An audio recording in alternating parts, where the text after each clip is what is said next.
Monsieur le président, monsieur le ministre, mes chers collègues, alors que la République se bat pour maintenir son autorité sur l'ensemble du territoire national, alors que nos forces de l'ordre font face à une dangereuse montée en puissance de la délinquance et de la violence, et alors que nos concitoyens subissent quotidiennement les effets de l'insécurité, la Défenseure des droits de l'homme a une idée pour le moins saugrenue: expérimenter des zones sans contrôle d'identité. Cette proposition est ahurissante. Pourquoi ne pas expérimenter des zones sans policiers, des zones sans pompiers et finalement des zones sans droit? Ce dont souffrent notre pays et nos concitoyens, ce n'est pas d'un trop grand respect de la loi, mais de son insuffisante application. Notre pays et nos concitoyens souffrent du désordre, du manque de respect de certains pour la loi et l'autorité. Madame la Défenseure des droits de l'homme a le droit de défendre le droit. Et bien sûr, le droit des gens à vivre en sécurité. Dans leur immense majorité, les Français sont bien conscients de la nécessité de lutter contre l'insécurité qui les menace. Ils savent que les forces de l'ordre interviennent avec beaucoup de difficultés dans certains quartiers. Et ils ne demandent pas moins de police, bien au contraire. La discrimination n'a pas sa place dans notre pays, dans notre République. Mais la proposition de Madame la Défenseure des droits n'est qu'un renoncement.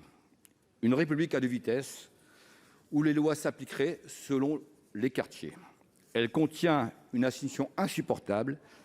Elle laisse entendre qu'un contrôle d'identité serait forcément contrôle au faciès et qu'il faudrait arrêter ces contrôles. Policiers et gendarmes remplissent leur mission avec exemplarité et ceux qui manquent à leur devoir sont sévèrement punis. Nous voulons assurer ici aux forces de l'ordre tout notre soutien.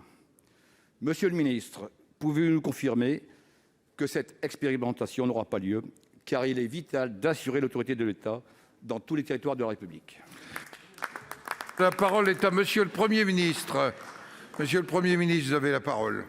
Monsieur le président, mesdames et messieurs les sénateurs, monsieur le sénateur, comme vous le savez toutes et tous, la Défenseure des droits, autorité pour laquelle nous avons tous beaucoup de respect, est une autorité administrative indépendante qui formule un certain nombre de préconisations. Il se trouve que le gouvernement de la République est également indépendant de la Défenseure des droits et que, avec tout le respect, je le répète, dû à cette institution, je dis solennellement devant le Sénat et devant le pays qu'il n'y a pas et qu'il n'y aura pas de zone sans contrôle d'identité en application des lois de la République. Je vous remercie.